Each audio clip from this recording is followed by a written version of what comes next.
What if I told you the most innocent-looking man in your neighborhood could be hiding a darkness so cold, so meticulously cruel, it rewrites everything you thought you knew about jealousy and revenge? Tonight, you're going to meet a killer who turned heartbreak into a deadly game. And the shocking truth behind his gruesome murders will haunt you long after the story ends. But before we dive in, hit that subscribe button if you love getting creeped out by the darkest corners of human nature. You won't want to miss this. It was the summer of 2017 in the quiet suburbs of Dayton, Ohio, a town that prided itself on peaceful streets, white picket fences, and weekend barbecues. The kind of place where everyone knew your name, your dog's name, and probably even your favorite ice cream flavor. Among these familiar faces was Mark Harmon, a 38-year-old mechanic who worked the late shift at a local garage. Mark was the kind of guy you'd nod to on the street, someone unremarkable in every way. Average height, scruffy beard, and a quiet demeanor that made him almost invisible. Mark lived alone in a small but tidy home on Elm Street, surrounded by overgrown hedges and the faint scent of motor oil lingering from his workshop. His neighbors hardly saw him, except when he took out the trash or went for his daily jog at dawn. But beneath Mark's unassuming exterior, something simmered. A storm of jealousy and resentment fueled by a devastating heartbreak that no one ever guessed. The first disappearance happened in early July. Jessica Fields, 27, a bright and bubbly receptionist at a nearby dental clinic, vanished without a trace. She was last seen leaving work on a late Tuesday evening, her silver sedan parked in the lot, headlights flickering as if she hesitated before driving away. The police found no signs of struggle in her apartment. Her phone was turned off. Her friends were baffled. What made it even stranger? Jessica had been dating Mark's older brother, David Harmon, a charismatic man who everyone adored. Jessica's disappearance sent ripples through the community. At first, they thought she'd run off or suffered an accident. But then, another woman disappeared. Laura Benson, 32, a nurse at the local hospital and Jessica's closest friend, vanished 2 weeks later. Laura's last known location was a neighborhood park where she was jogging alone at dusk. Investigators found her abandoned running shoes on the trail, but no body. Oddly, a single playing card was found nearby, the Queen of Hearts. Police were puzzled. What did a playing card have to do with two missing women? As the community grew uneasy, Mark's quiet presence felt heavier, more ominous. One evening, a neighbor recalled seeing Mark sitting in his dimly lit garage, meticulously painting a series of playing cards. The cards were blank on the backs, but the faces, each card showed a hand-drawn portrait of a woman. One was unmistakably Jessica, another was Laura. The rest were blank. Pause here for a moment. What do you think this means? Was Mark just an artist with a weird hobby? Or was something darker at play? Drop your theories below, and don't forget to subscribe for the next twist in this chilling tale. Police began surveillance on Mark. At first, he seemed cooperative but evasive, his answers barely scratching the surface. A forensic search of his garage uncovered shocking evidence. Blood-stained tools hidden under a loose floorboard. A notebook filled with obsessive journal entries about his brother David, Jessica, and Laura. Bitter rants fueled by jealousy and rage. Disturbingly detailed sketches of possible revenge scenarios, with notes about controlling and punishing those he felt had wronged him. But there was no body. Weeks later, a hiker discovered a shallow grave deep in the woods near Elm Street. Inside were the remains of Jessica Fields, dismembered with surgical precision. Cause of death: strangulation, followed by ritualistic mutilation. Fingers carefully severed and arranged around the grave in the shape of a heart. Nearby, a crude message was carved into a tree. The Queen falls first. Further autopsies revealed the horrifying modus operandi of the killer. Victims were strangled silently to death, a cold method indicating deep control and intimate rage. Their bodies were mutilated post-mortem, fingers and toes removed, sometimes facial skin slashed in symbolic patterns. The killer left personalized calling cards, playing cards with the victim's likeness, painted and left at the crime scene or hidden in personal belongings. This was no random act of violence. It was a psychopath's game, a twisted form of jealousy and revenge, targeting the women connected to his brother, as if punishing both them and David simultaneously. What kind of mind does this require? Would you think Mark was acting alone or had accomplices? And how would you catch someone so careful, so methodical? If you haven't yet, hit subscribe and ring the bell for part 2. The investigation takes a dark turn you won't see coming. As the case grew cold, a breakthrough came from a shocking source: David Harmon himself. Under intense questioning, David revealed a secret he'd hidden from everyone. A secret that turned the entire investigation on its head. David confessed that he had been manipulating Mark for years, exploiting his brother's emotional fragility and simmering jealousy. David, a man with his own psychopathic tendencies, used Mark as a puppet, directing the killings to cover his own criminal enterprise. David's motive? Revenge against the women who rejected him and control over his fragile brother, turning Mark's jealousy into a deadly weapon. Further forensic evidence revealed that David had been the one to deliver the final blows, the strangulations, while Mark was forced or coerced into the mutilations and staging of the crime scenes. The playing cards? A cruel message from David, marking his queens as pieces on his twisted chessboard.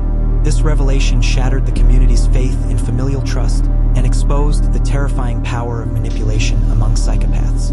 Mark was arrested and charged as the primary suspect, but later became a key witness against David, who faced multiple charges, including murder and conspiracy.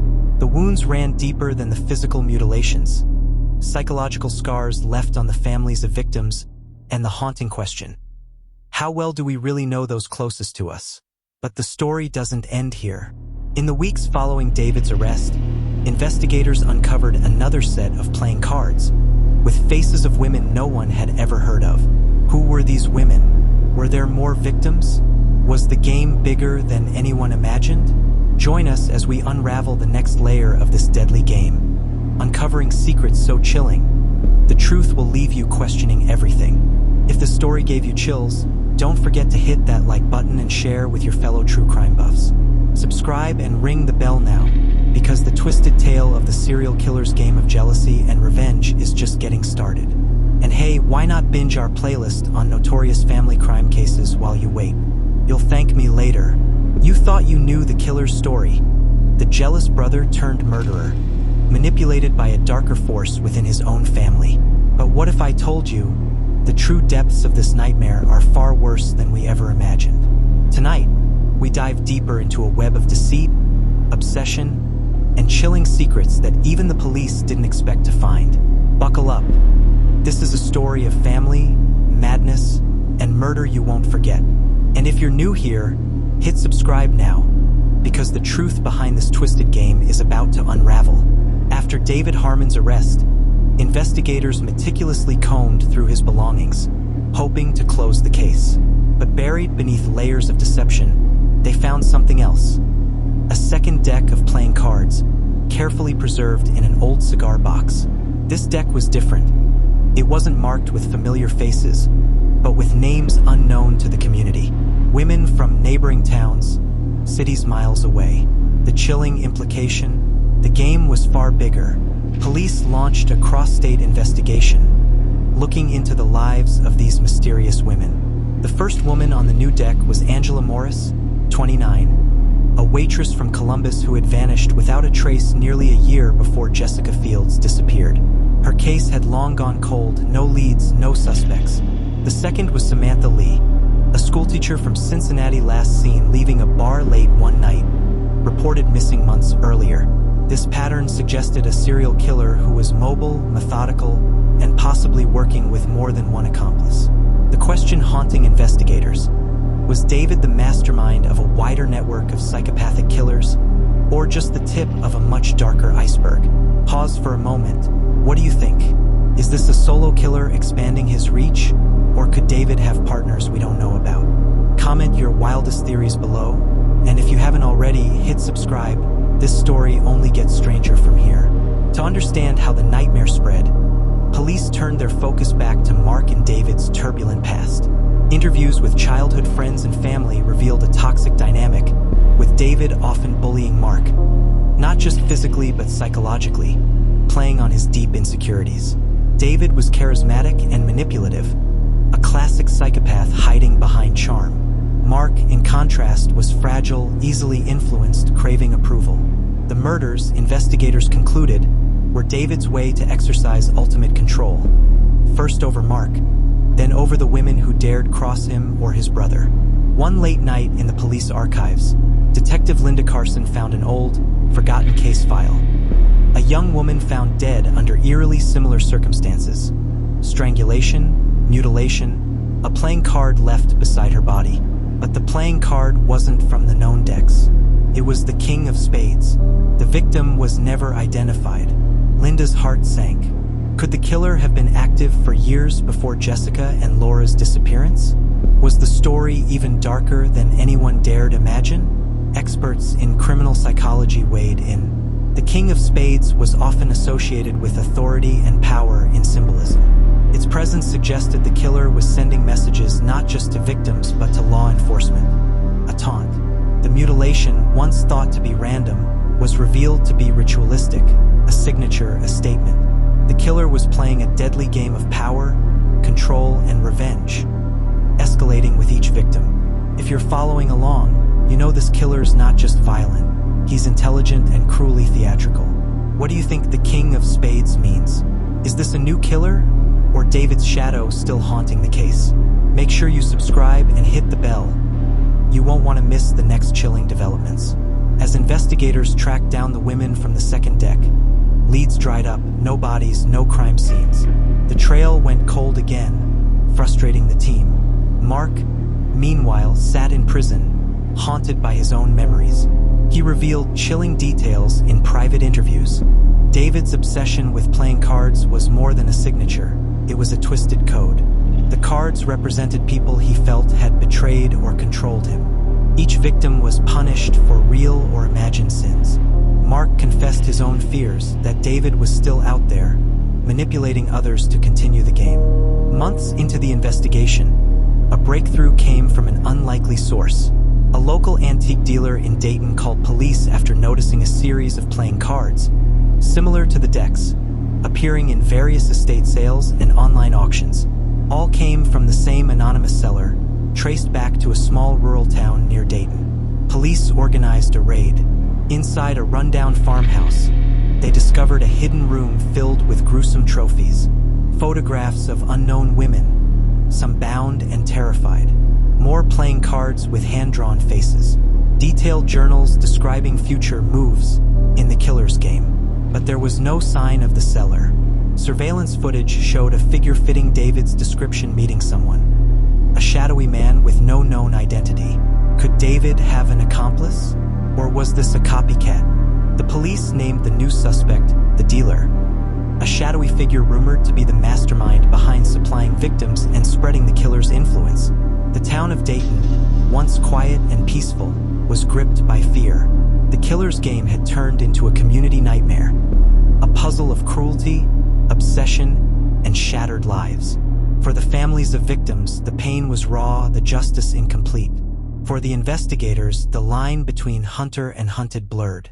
But just when the case seemed to spiral out of control, a terrifying discovery was made. A live victim was found, held captive in an underground bunker, barely alive, but conscious. Her whispered words, "They're coming for me next. Who is they? And how many more victims remain?" Join us, where the dead speak, the killer's identity fractures, and the final game begins. If this story has you on the edge of your seat, smash that like button, share this video, and subscribe with notifications on, because the dark truth behind the serial killer's game of jealousy and revenge is far from over. Dive into our playlist of chilling true crime cases while you wait. But be warned, some stories aren't for the faint of heart. Tonight, we finally close the case that shocked a community and rattled a nation. The twisted game of jealousy, revenge, and mutilation reaches its terrifying end, and the identity of the killer will stun you. But this is not just a story of crime and punishment. It's a story about how darkness festers in the most unexpected places, and how far someone will go to control the people they hate or love. Before we begin, if you haven't yet, subscribe and ring that bell, because because this is one ending you won't want to miss. The discovery of the captive woman changed everything. Held in a hidden underground bunker beneath an abandoned farmhouse outside Dayton, she was alive but weak. Her name was Emily Sanders, 25, a waitress who had disappeared nearly 6 months earlier. Her description of the killer and his game was chilling. He was methodical, patient, obsessed with control. The playing cards were more than symbols, they were rules in a deadly ritual. She was the next queen, spared only because the killer had to finish his game first. Emily's survival energized the investigation. Detective Linda Carson led a coordinated task force. Using Emily's detailed recollections, phone records, and forensic evidence from the farmhouse raids, they narrowed down the suspect list. All signs pointed to David Harmon. Despite his incarceration, David still had influence. Phone taps revealed coded messages, orders sent through trusted contacts. The investigation focused on tracking these connections. In a tense dawn operation, law enforcement moved on a suburban home in a nearby town. Inside was Mark Harmon, but not as the killer. Mark had broken under pressure and confessed the truth. He had been a pawn all along, manipulated, coerced, and terrified. But the real killer was David's shadowy accomplice. Michael Trent, a quiet, seemingly normal man who worked as a security guard at a local warehouse. Michael was the one who carried out the strangulations, the cold, silent kills. David orchestrated. Michael executed. When police arrested Michael, they found chilling evidence in his possession. More playing cards, each face drawn with meticulous care. Tools stained with blood. A chilling manifesto describing the final game, where Michael hoped to outdo the master. Under interrogation, Michael confessed in cold detail. Each murder was an act of devotion to David's vision. The mutilations were ritualistic, a way to strip victims of their power. The playing cards marked each victim as a piece in their twisted game: queens, kings, and pawns. He described the strangulations: slow, intimate, personal. The psychological terror was as devastating as the physical violence. But just when the case seemed closed, forensic analysts uncovered a final, terrifying truth. David had planned a last act of revenge, a king's move that would change everything. Hidden in a secret safe deposit box were thousands of dollars, encrypted files, and a recorded message. In it, David coldly predicted, "If I fall, the game doesn't end. The cards will be dealt again. The next king will rise." The chilling implication: David's game was designed to outlive him. A legacy of pain, manipulation, and murder passed to others. With Michael and David behind bars, the community finally breathed a tentative sigh of relief. But the emotional scars ran deep. Mark, once suspected as the killer, struggled with guilt and trauma. Families of victims mourned what they lost and grappled with a nightmare no one could have predicted. Police vowed to remain vigilant, aware that darkness sometimes hides in shadows yet unseen. This concludes the darkest chapter of the serial killer's game of jealousy and revenge. But the message lingers. Jealousy, obsession, and revenge can warp even the closest bonds into deadly weapons. If you found this story gripping, please like, share, and subscribe for more deep dives into true crime's most twisted tales. And remember, sometimes the most dangerous game is the one played in silence, right beside us. Yet, even as the court proceedings begin, a shadow remains. At the trial, a cryptic note appears in the evidence file signed simply with a single playing card: the Joker. Who sent it? Is the game really over, or has a new player entered the board? Join us next time as we uncover the Joker's secret, the next move in a deadly game that refuses to end.